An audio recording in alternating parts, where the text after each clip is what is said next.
Je m'appelle Anna Kirescu et je suis danseuse et chorégraphe. Je viens au Carreau du Temple pour la deuxième fois. On avait présenté en 2019 Dirty Dancers et cette année je présente un duo chorégraphique qui s'appelle Vaka autour de la figure de la vache. Parce que la danse a toujours fait partie de ma vie depuis très petite en fait, parce que j'ai commencé à l'âge de 3 ans. Naturellement, j'avais un peu conscience que la danse ferait partie de ma vie pour un long moment. J'ai commencé par la danse classique au cours municipal, ensuite au conservatoire régional, ensuite au conservatoire supérieur. J'ai découvert la danse contemporaine un peu à mi-chemin parce que je suis rentrée en dominante danse contemporaine au CNSM de Paris. J'ai découvert un peu par bribes comme ça la danse contemporaine aux premières fois au conservatoire où on m'avait demandé de faire une improvisation. Je sentais d'un coup libre de faire les mouvements qu'on voulait et pas simplement d'exécuter des pas qu'on avait appris. C'était assez difficile finalement de se débarrasser des acquis, j'allais dire, de la danse classique ou peut-être du carcan dans lequel ça m'avait mis. Donc ça a pris un certain temps.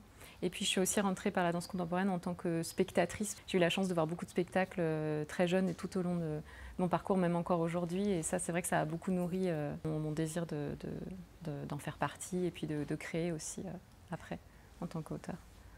Je suis rentrée au CNDC d'Angers, donc dans la compagnie du CNDC. Pendant ces 7 ans, le CNDC était dirigé par Robert Swinston, qui a été l'assistant de Merce Cunningham pendant de longues années.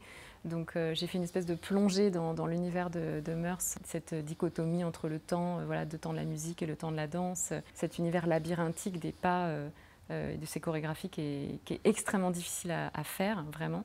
Puis on a participé au centenaire en 2019, du centenaire de sa naissance du coup. Et on a eu l'occasion de faire des super tournées à l'international, en dansant notamment les dernières œuvres Biped, qui est une œuvre vraiment emblématique, et Beach Birds, qui est une de mes œuvres préférées et qui est un peu à l'origine de la création que je présente ici. Il y a eu un peu une filiation, on va dire, avec Merce, même si on ne la voit pas comme ça.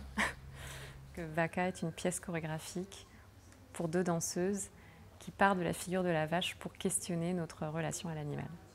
Moi et Katharina Pernau, du coup, on a dansé une pièce emblématique de Merce Cunningham qui s'appelle Beach Birds. C'est une étude de la nature, comme Merce Cunningham les apprécie beaucoup, donc les Nature Studies. Dans les pièces de Merce, il y a un travail sur le temps qui est magnifique, en fait, où il se rapproche d'un temps de nature qui n'est pas un temps séquencé et rythmé comme le temps humain, mais un temps vraiment où ça se dilate, et puis d'un coup, il y a quelque chose qui change, et puis sur le ton de l'humour, un jour, je me dis ça serait vraiment incroyable, ça serait drôle ou intéressant, peu importe, de faire une pièce en partant de l'animal, vraiment de la question animale, mais en prenant autre chose que l'animal emblématique, l'oiseau, l'envol, le lac des cygnes, tout ça. Enfin, je me suis dit ça serait intéressant de prendre l'inverse.